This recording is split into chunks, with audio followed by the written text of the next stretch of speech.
Yalla Boker Tov et Shabbat Shalom, ou Beshem Hashem, Naaseh Venatzliach Leman Shemo Be'ahava, en ce vendredi 7 du mois de février. Eh oui, février.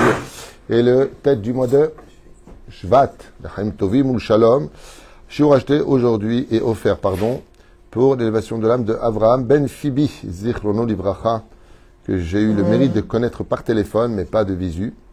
Donc ce shiur a été acheté aussi pour l'élévation de l'âme du papa de notre ami Ari Tuito Ayakar, qu'on embrasse très fort, et qui on souhaite une grande réussite à lui, à ses enfants, à toute sa famille, que soit un grand-père cette année, puisque j'ai mérité de marier son fils. Donc l'élévation de l'âme de Michael Ben Sion, Ruach Hashem Tenachen Am Gan Eden Elyon, Vechol Ashorovim Imo, Bichlal Arahamim, Vasilichol, Bechani Rason Lomar.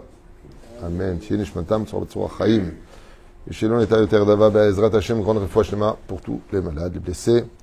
Et merci Be'ezrat Hashem d'offrir des shiurim, d'acheter donc chez nous des shiurim pour pouvoir payer l'avrechim.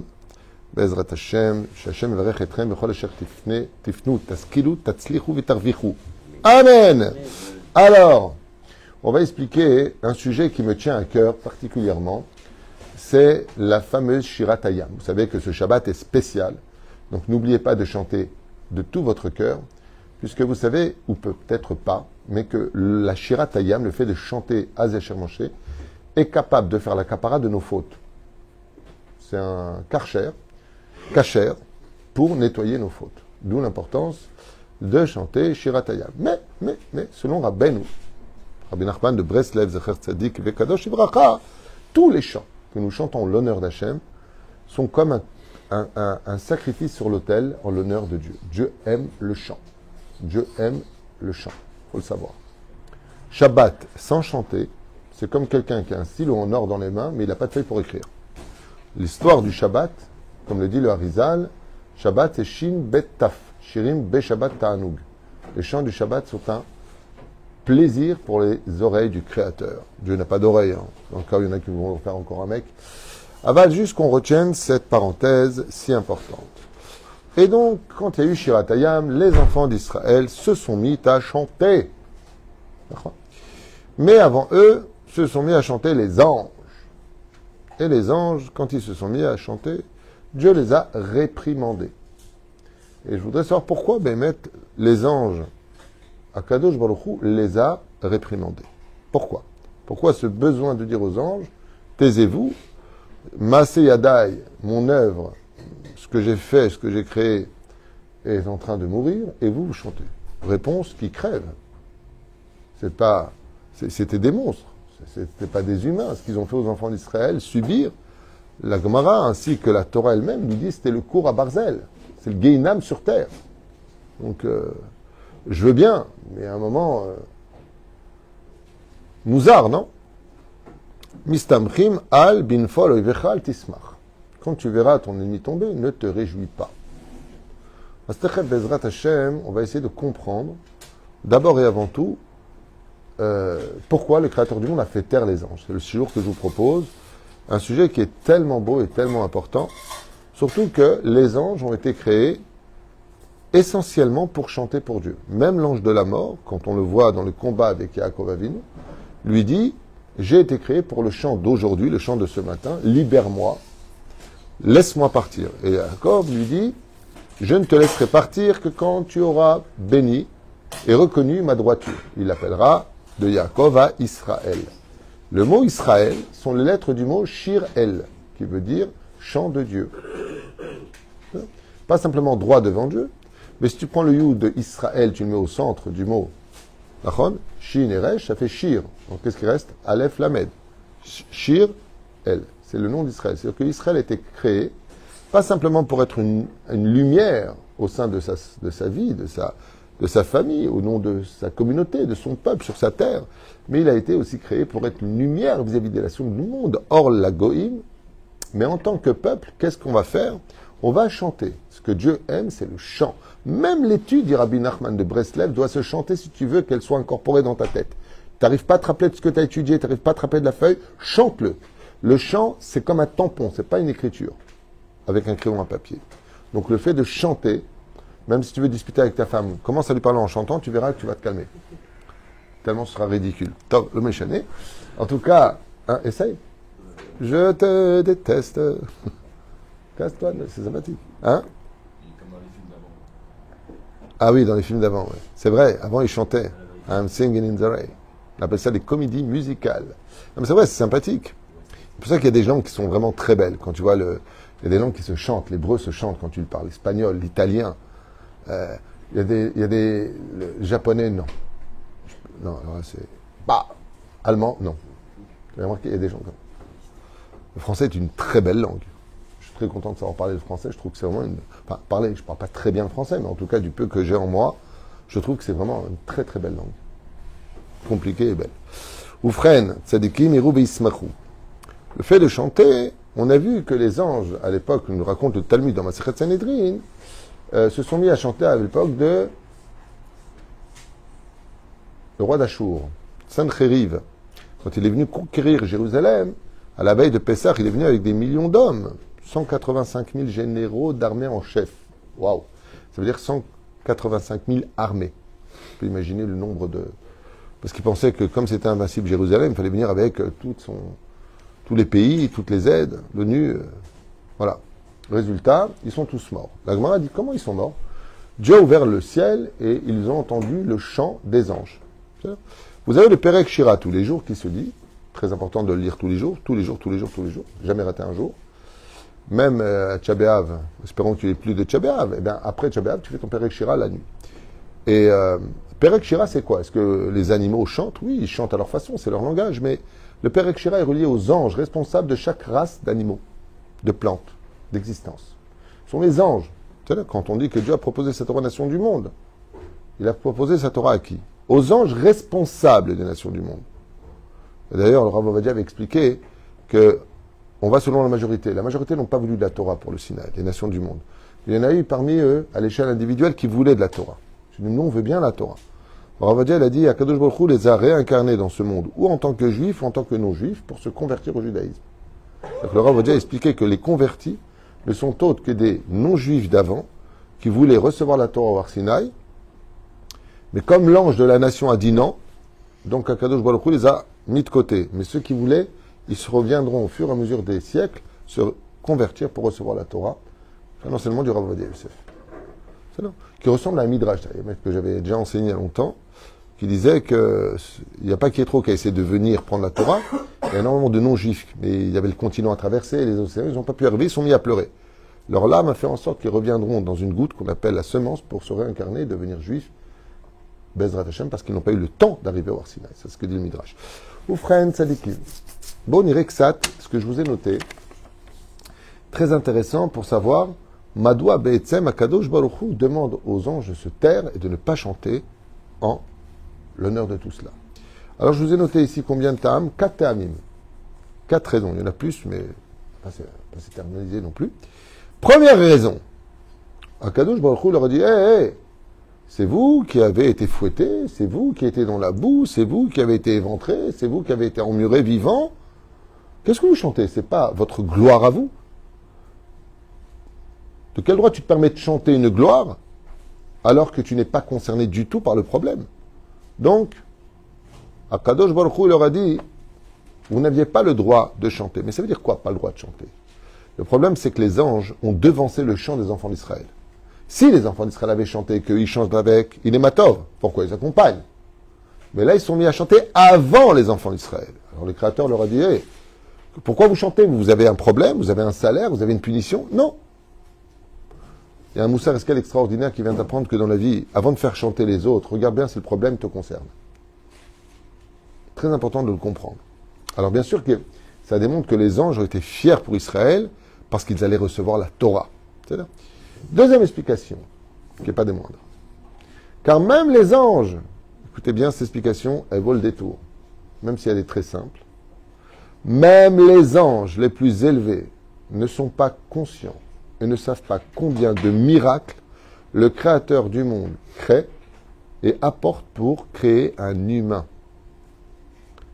Créer sa matière, sa peau, ses fibres, ses membres, ses ongles, ses cheveux, son squelette, son foie, ses poumons, son cœur, ses reins, son estomac, les yeux, le nez, la bouche, les oreilles, les mains, les pieds, les 5 sens, c'est infini.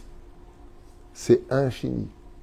le système de digestion, les boyaux, le pied à tabac, pipi, la différence entre l'un et l'autre, la trachée artère. Combien? Mais combien de complexité? On voit, vous avez déjà vu le développement d'un embryon. Au début, ça fait une espèce de alien, comme ça, avec des palmes. Il a une tête bizarre. Il a les yeux, ils sont sur le côté. Moi, j'avais vu mes petits-enfants, ils sont des pags. Ils sont nés à 6 mois et quelques jours. 6 mois et 2 jours, je crois. Ils n'avaient pas de nombril, ils avaient les yeux sur le côté. Ils ne voulaient rien dire. C'était vraiment... ça faisait peur. Aujourd'hui, Bli Ainara, ils sont magnifiques. Ah ben juste, on ne se rend pas compte du miracle de ce que cela engage. Ne serait-ce qu'un petit miracle qui paraît complètement stupide. Mais vous savez que le poids, par exemple, si je te pose la question, combien tu pèses? Non, pas toi, toi. Non, c'est intéressant. Le mec, il fait 110 kilos.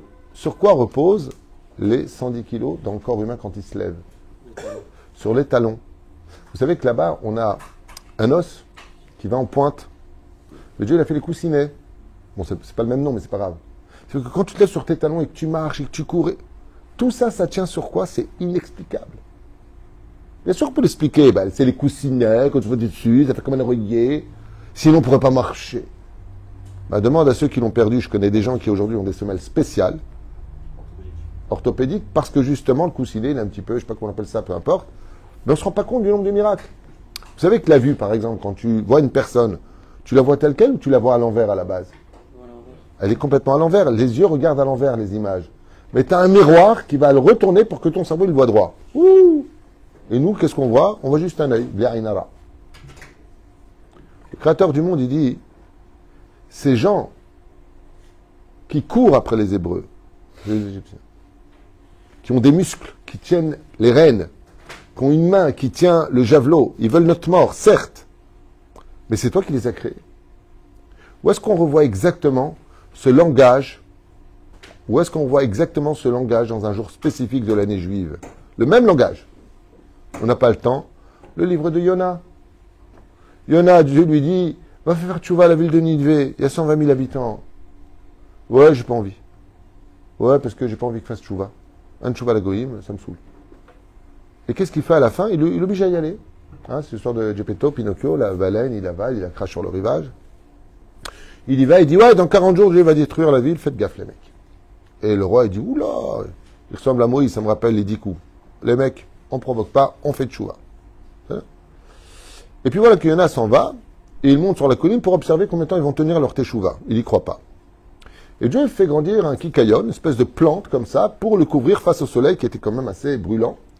Et Yona remercie le Créateur du monde, il s'endort. Et voilà que pendant la nuit, il envoie un ver qui mange le kikayon, apparemment un ver qui avait faim. Il a fini le kikayon, cette plante, il l'a bouffé complètement, dévoré. Voilà. Et le soleil tape, et là Jonas se lève. Hachem, j'ai mal, je préfère mourir, pourquoi tu me fais ça? Il lui dit quoi? Pour une plante, tu cries, et pour 120 000 habitants, hommes, il y avait plus que ça, hein, pour 120 000 habitants qui sont là-bas, que j'ai créé moi, de mes propres mains, à qui j'ai ordonné à l'ange Laïla de déposer cette âme, une âme qui rentre dans le corps pendant 9 mois, et l'accouchement, et le faire grandir, et son développement, et lui apprendre à parler, et lui apprendre... Je suis derrière chaque événement, Et toi, tu viens, tu dis, ouais, ça va, qui crève? Mais t'es fou, quoi. Parle pas d'Amalek. Amalek, c'est une mitzvah pour nous de le finir. C'est une création qui a été créée pour être, comme ça, c'est marqué dans la Torah, parachat de la semaine. Mais le Chama, Amalek, Midor, dort. On a la mitzvah. Lui, il a été créé pour être détruit. Il y a des choses comme ça. C'est un peu ce que me rappelle Amalek. Ça me rappelle quand le bowling. Tu poses bien les billes là où il faut. Le but, c'est de les faire tomber. Il y a des peuples comme ça, le Malasot. Ils ont été créés pour être détruits. Hashem Yishmor Derachem. Ah, la Kadosh Baruch Hu, il dit aux anges, hey, vous êtes en train de chanter alors qu'il y a plus de 600 personnes qui vont mourir, 600 personnes, ça fait 600 chefs-d'œuvre que j'ai créés, moi. Ok, eux, ils paieront parce qu'ils ont été cruels, ils ont été, c'est cruels. Je savais bien que j'ai un problème français. Mais la reine, c'est pour cela, le Créateur du monde, il leur a dit, faites attention. D'où l'importance pour nous, quand on parle avec un juif comme un non-juif, de faire très attention à son respect, de faire très attention, Bezrat Hashem, de savoir que lui aussi c'est une créature de Dieu, et que Dieu aussi l'a pris du temps pour le créer. D'où l'importance de faire attention, de ne pas vexer, blesser ou enquiquiner. Troisième explication, sympathique. Les anges s'étaient mis à chanter au même moment où les Égyptiens luttaient pour leur survie, fracassés par les vagues, noyés, brisés. Peut-être que maintenant, écoutez bien cette explication, pourquoi Dieu les a fait taire. Magnifique explication. À quel moment les anges se sont mis à chanter? Quand l'océan s'est refermé sur les Égyptiens, qu'ils étaient ballottés selon chacun leur punition. Il y en a qui ont été coulés directement en bas dans la pression de l'eau, d'autres ont été fracassés. Comme ils voulaient tuer les Juifs, ils ont été punis. Dieu connaît les plans de chacun. Ouais. Et c'est à ce moment-là que les anges se sont mis à chanter. Dieu les a arrêtés. En réalité, Chazal nous dit que c'est pas qu'il les a arrêtés, c'est qu'il leur a dit attendez. Pourquoi? Parce que face à la mort, peut-être qu'ils feront tchouva.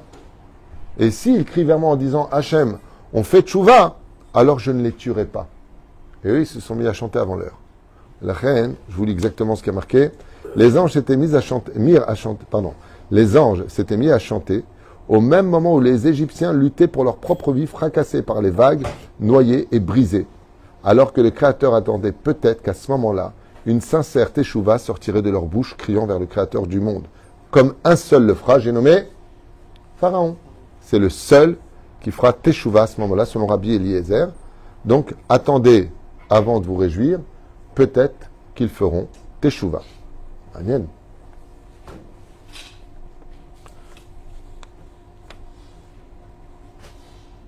C'est pour cela d'ailleurs que le premier mot du chant de Shiratem, c'est quoi? Az. Ça veut dire quoi, Az? Alors ou maintenant? Az. Az matai matrilim, comme tu dis. Quand est-ce qu'on commence? Az matai matrilim. Az veut dire maintenant. Et ça commence par Az Yashem Moshe. Ça veut dire que le Créateur du monde, il a dit aux enfants d'Israël, maintenant qu'ils sont tous morts, qu'ils ont refusé de faire tchouva, Az Yashem Moshe. Maintenant, vous pouvez chanter. Ça peut être traduit comme ça. Et dernière l'explication, qui est une des plus belles aussi. Magnifique explication. C'est que ne te réjouis jamais d'une chose avant d'en être sûr. Combien de fois, que ce soit dans la vie, pour un couple, tu veux te marier, la femme est enceinte de son mari, c'est mieux. T'es certain d'avoir eu les résultats des élections, par exemple, et d'un coup, boum, pas du tout. L'oralin velo alechem, le mariage s'annule, le bébé il tombe, le pari que tu as fait, tu l'as perdu. Enfin, tes projets, la Torah vient nous enseigner que dans la vie, avant de se mettre à chanter d'une gloire quelconque, attends bien de voir si ton ennemi est mort. Ne te réjouis pas. Parce que s'il renaît de ses cendres, la vengeance risque d'être dure. Ce que veut dire, nos chachamim, ne crie pas victoire trop tôt. Tu ne sais pas de quoi est fait la vie. Ça me rappelle un peu l'histoire du cheval de Troie. Troie, c'était entre 4 et 5. Pardon, 4 et 2. Et non, mais non, Troie, c'était en Grèce. Hein? Macédoine, oui. Troie? Mais non, pas la ville de Troie. Toi, t'es pire que les autres. On a dit Troie, c'est en France, c'est en Champagne.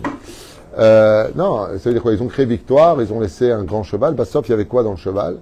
Des soldats qui sont rentrés à l'intérieur même de la ville de Troie et qui ont fait Chagiga pendant la nuit. De là, les Chachamim, ils nous disent, faites attention. Binfol oivecha al tismar. Tant que tu n'as pas vu ton ennemi fini, ne te réjouis pas. Tant qu'il peut se relever, tant qu'il peut revivre, il peut en finir avec toi. Ce qui fait que dans la vie, des fois, et bien sûr qu'on doit avoir de la compassion et de la pitié. C'est évident. La question, c'est avec qui? Il y a des gens pour qui il faut avoir de la pitié et de la compassion. Il y a des gens pour qui il ne faut pas en avoir. Moi, c'est ce qui s'est passé en 1967, que j'ai lu il y a plus de 35 ans, à Jérusalem. J'ai lu cette histoire. J'avais étudié la guerre des 6 jours, qui était une guerre extrêmement miraculeuse. On ne se rend même pas compte combien Yom Yerushalayim est un jour saint au sein du peuple d'Israël, la récupération du Kotel Amaravi. Et j'avais lu une histoire qui m'avait beaucoup marqué, j'aimerais finir avec ça. C'est qu'il y a un colonel juif, donc un Israélien, qui pendant cette guerre est rentré dans une maison. On n'arrêtait pas de tirer de cette maison sur les civils israéliens pendant la guerre des 6 jours. Il y a 4 à 5 pays renforcés par 8 pays extérieurs au niveau de l'armement, bien sûr, hein, la Russie y compris, les Indes, enfin bon, je m'en vais rachem. Et ce colonel, enfin ce haut gradé, je ne sais pas si c'est un colonel, je ne me rappelle plus, est rentré dans la maison et il a tué le terroriste, celui qui tirait sur nous. Et quand il lui a tiré dessus, il a laissé tomber son arme par terre. Et à côté de lui, il y avait son fils. Son fils qui avait 7 ans. Et le colonel n'a pas osé tirer sur l'enfant. Et l'enfant, devant, en le regardant droit dans les yeux, il a pris l'arme et il lui a tiré dessus. Et c'est lui qui est mort. Ça a été fait sous les yeux d'autres Israéliens qui étaient sur place. Ils ont dit, tire-lui dessus. C'est Pikwach Nef, il va te tirer dessus. Il a dit, je ne peux pas tirer sur un enfant. Bah, sauf c'est l'enfant qui l'a tué. En tuant le colonel, il a tué toute la famille. La femme est devenue veuve, il avait 5 enfants, 6 enfants. Des fois dans la vie, il faut savoir avec qui avoir pitié. Ne pas se laisser guider par son cœur. Ça ne veut pas dire que, Chaz v'Shalom, on doit tuer qui que ce soit. C'est pas ce que je suis en train de dire, qu'il n'y ait pas d'ambiguïté dans ce que je dis. Mais même par rapport à des décisions qu'on doit prendre, il faut faire attention. On m'a souvent posé la question, a-t-on le droit de participer à un mariage interdit par la Torah? Un mariage mixte, un mariage non naturel, selon la loi juive, je sais pas, Vadaï Shelo. Mais si on se laisse guider par notre cœur, bon, le pauvre, c'est pas grave, moi, faut pas juger. Surtout des questions et des réactivités stupides. Ça me rappelle quoi? Un jour, quelqu'un m'a dit, mais Rav Tutu, vous avez interdit d'aller à un mariage mixte. J'ai dit, c'est vrai, c'est interdit d'y aller, ça veut dire que tu cautionnes. Mais pourquoi vous jugez? Alors je lui ai dit, donc si demain je viens chez vous, vous cambriolez, que je prends vos affaires, et que vous m'arrêtez, je vous demande pourquoi vous me jugez? Non, vous me prenez mes affaires. Là, on prend une âme juive. Vous voyez? Mais comme vous n'êtes pas concerné, que vous n'en avez rien à faire, que vous ne comprenez rien, pour vous, je juge. Je ne juge pas. On pose une question al pi halakha. Aucun rabbin digne de ce nom ne te permettra de participer à un mariage non naturel, c'est-à-dire homme avec femme. Ça, c'est naturel. Le contraire ne l'est pas selon la Torah. Je parle de Torah. Mais c'est pas que je juge. Mais toi non plus, ne me juge pas si je ne veux pas y aller. Non. Fais un mariage juif. Tu as un Tunisien avec une Marocaine. Ça va chauffer à la maison. Ok? Ils se marient. Le mariage n'est pas séparé. Est-ce que je dois y aller? Non. C'est pareil. C'est pas parce que tu es juif ou pas juif, pas parce que tu es homo ou pas homo. Rien à voir.